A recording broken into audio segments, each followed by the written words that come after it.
गांव का नाम गोपालपुर था। गोपालपुर की सड़क के बीचों बीच एक छोटी सी परचून और पकवान की दुकान थी, शेखर की स्वादशाला। शेखर था एक नटखट, चालाक लेकिन मेहनती नौजवान। उसने ये दुकान अपने पिताजी से संभाली थी। शेखर का सबसे बड़ा हथियार था उसकी खास चिकन बिरयानी, जिसको लोग शेखर की हाथ बिरयानी कहते थे।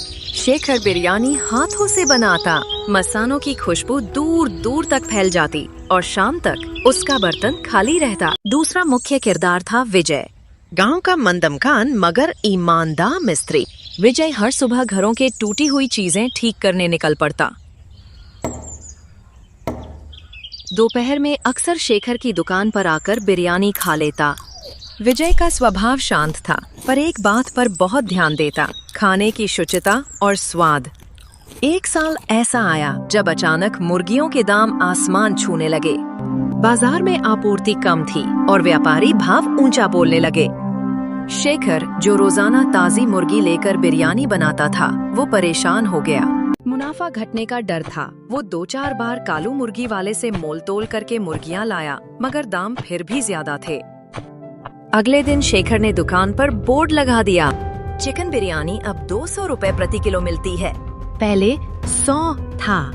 लोगों ने देखते ही कहा, बाबा इतना ज्यादा महंगा। और कई ग्राहक घर लौट गए। कुछ दिनों में शेखर की दुकान सूनी पड़ने लगी। बिरयानी बर्तन में पड़ी बची सड़ने लगी। शेखर की चिंता बढ़ने लगी। उधार, किराया और खरीदने की कीमतें सब घेरने लगे। रात को शेखर बेचैनी में सो न पाया। वह सोचता रहा, यदि दाम कम करूंगा तो घाटा और बढ़ाऊंगा तो ग्राहक नहीं आएंगे। अंत में उसने एक खतरनाक विचार सोचा, अगर मैं कुछ सस्ता मांस मिलाऊं तो दाम वही रखकर भी बच जाऊंगा। सोच समझकर उसने गांव के पास वाले झाड़ झमार में उड़ने वाले कुछ कौवों की संख्या देखी थी। अवसरवादी रूप से उसने तय कर लिया कि थोड़े हिस्से कौवा मिलाकर बिरयानी बनेगी, पर स्वाद वही चिकन जैसा बताएगा। अगले दिन से वाह, कौवे पकड़ने निकला। हर रोज वह कुछ कौवों का मांस और कुछ मुर्गियां का मांस मिलाकर बिरयानी बनाता। शेखर ने कीमत वापस पहले जैसा कर दी, 100 रुपए में एक थाली चिकन बिरयानी। लोगों ने खुश होकर खाना शुरू किया। कुछ दिनों तक सब ठीक रहा, लेकिन किस्मत को बदला नहीं जा सकता, सच छिपा नहीं रह पाता। विजय, जो शेखर का नियमित ग्राहक था, एक शाम शेखर के यहाँ बिरयानी खाने आया। अरे शेखर भाई, जरा एक थाली चिकन बिरयानी लगाना। शेखर बिरयानी लाकर विजय को देता है और बोलता है, क्या बात है विजय भाई, बड़े दिन बाद आना हुआ। क्या करूं भाई, तुमने बिरयानी का रेट इतना महंगा कर दिया था कि रोज खाना मुश्किल था। आज सुना हूँ कि बिरयानी पहले वाले रेट पर मिल रही है तो चला आया। क्या करे शेखर भाई, आपके हाथों में जादू है। आपके हाथों बानी बिरयानी का कोई मुकाबला नहीं कर सकता। विजय बिरयानी खाने लगता है, लेकिन उसको बिरयानी में मुर्गा का टुकड़ा काफी छोटा लगा और बिरयानी का स्वाद भी पहले से अलग लगा। उसने शेखर से कहा, भाई ये मुर्गे का टुकड़ा इतना छोटा और पतला क्यों है? शेखर ने घबराते हुए कहा, अरे भाई, आजकल मुर्गियां बहुत छोटी मिलती हैं बाजार में। शेखर ने बात को संभाला। विजय बिरयानी खा के चला जाता है। अपना काम करके शाम को विजय घर आया। अचानक विजय के गले में खराश होने लगी और विजय के गले से कौवे की आवाज आने लगी। उसकी पत्नी घबरा जाती है। अरे क्या हुआ जी, ऐसे कौवा की तरह क्यों बोल रहे हो?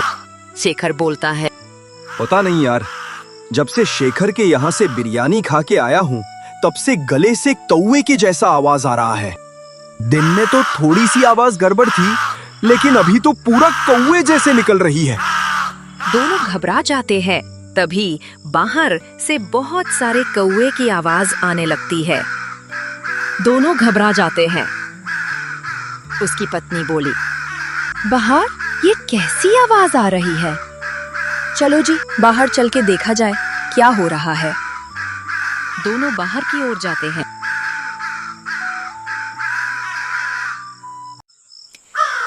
विजय और उसकी पत्नी बाहर आके देखते हैं कि गांव के कई लोग कौवे की तरह बोल रहे हैं। वो दोनों और घबरा जाते हैं और उन लोग के पास जाकर विजय पूछता अरे है, ये क्या हो रहा है?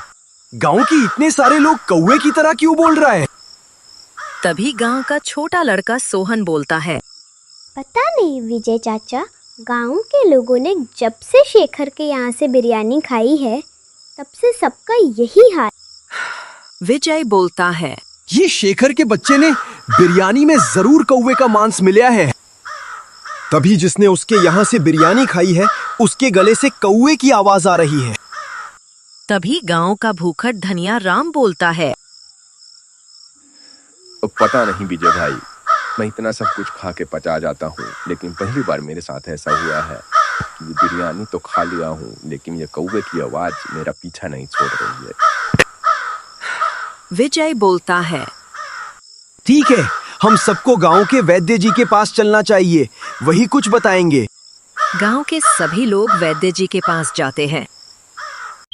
अगली सुबह वो वैद्य जी के पास जाते हैं। वैद्य जी बोलते हैं, इतने सारे लोग एक साथ गांव में, सब कुछ ठीक है ना? विजय बोलता है, कुछ ठीक नहीं है बाबा। जब से हमने शेखर के यहाँ से बिरयानी खाई है तब से गले से कौवे की आवाज आ रही है। वैद्य जी बोलते हैं, ये तो बड़ी गंभीर समस्या है।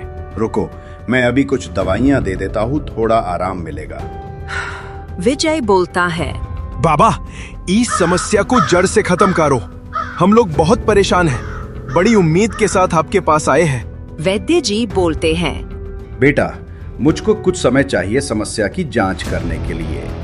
ठीक है बाबा, अब आप है हमारा आखिरी सहारा हो। ठीक है, मुझे शेखर की बिरयानी ला कर दो, मुझे उसकी जांच करनी है।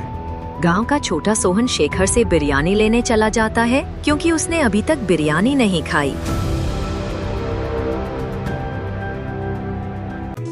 दुकान पर शेखर कौवा बिरयानी बनाने में व्यस्त था। तभी वहाँ सोहन पहुँचता है और बोलता है, शेखर चाचा, एक थाली बिरयानी पैक कर दीजिए, घर ले जाना है। अरे सोहन बेटा, जरा रुको, अभी गरम गरम बिरयानी देता हूँ पैक करके। सोहन बिरयानी लेके वैद्य जी के घर तरफ निकल जाता है। सोहन के जाने के बाद शेखर सोचता है, ये कौवा बिरयानी का विचार बहुत अच्छा है, अब मैं बहुत अमीर बन जाऊंगा। दूसरी तरफ सोहन बिरयानी लेक वैद्य जी के पास पहुंचता है। जी बिरयानी की जांच करते हैं और पते हैं कि लोगों की बात सही है, बिरयानी में कौवे का मांस मिला है। बेटा, तुम लोगों का शक सही है, ये शेखर तो बिरयानी में सच में कौवा का मांस मिला रहा है। ये सुन के विजय और गांव वाले गुस्सा हो जाते हैं। मैं उस शेखर को छोड़ूंगा नहीं, उसकी दुकान बंद करवा दूंगा। तभी गांव का भूखट धनिया राम बोलता है, भाई, ये सब छोड़ो, चलो मुखिया जी के पास, अब वही कुछ उपाय बताएंगे कि शेखर को गांव से निकालना है कि क्या करना है। चलो, ये कौवे की आवाज मेरा पीछा नहीं छोड़। शाम को सब लोग मुखिया जी के पास जाते हैं। अरे तुम लोग इस समय यहाँ सब ठीक है ना? कुछ ठीक नहीं है मुखिया जी। शेखर बिरयानी में कौवे का मांस मिलाकर बेच रहा है, जिसको खाकर हम सब कौवे की तरह बोल रहे हैं। शेखर की दुकान बंद करवाई जाए और उसे गांव से निकाल देना चाहिए। उस बिरयानी वाले की इतनी हिम्मत, लालच में आकर वो लोगों को कौवा बिरयानी खिला रहा है। कल सुबह उसकी दुकान बंद करा के गांव से निकाल देते हैं। हाँ, एकदम सही कह रहे हैं मुखिया जी, ऐसे लालची इंसान को गांव से निकाल देना ही जरूरी है। अगली सुबह मुखिया जी और गांव वाले शेखर की दुकान पर जाते हैं। शेखर गांव वालों और मुखिया जी को देखकर डर जाता है। मुखिया जी बोलते हैं, क्या रे शेखर, तू बिरयानी में कौवे का मांस मिला रहा है? नहीं नहीं मुखिया जी, ये सब झूठ है, मैं बिरयानी में कौवे का मांस नहीं मिलाता हूँ। झूठ मत बोल, वैद्य जी ने तेरे बिरयानी जांच की है। ये सच है कि तू बिरयानी में कौवे का मांस। अपनी गलती पकड़ दे जाने पर शेखर डर जाता है और हाथ जोड़कर बोलता है, मुखिया जी मुझे माफ कर दीजिए। बढ़ती मुर्गियों के दामों के चलते मेरा मुनाफा नहीं हो रहा था, इसलिए मैंने ये रास्ता ढूंढा। अरे तो क्या लोगों को जहर खिलाओगे? अपनी दुकान बंद करो और हमारा गांव छोड़कर चले जाओ। नहीं नहीं, आप लोग ऐसा मत बोलो, मुझे माफ कर, मेरा घर कैसे चलेगा?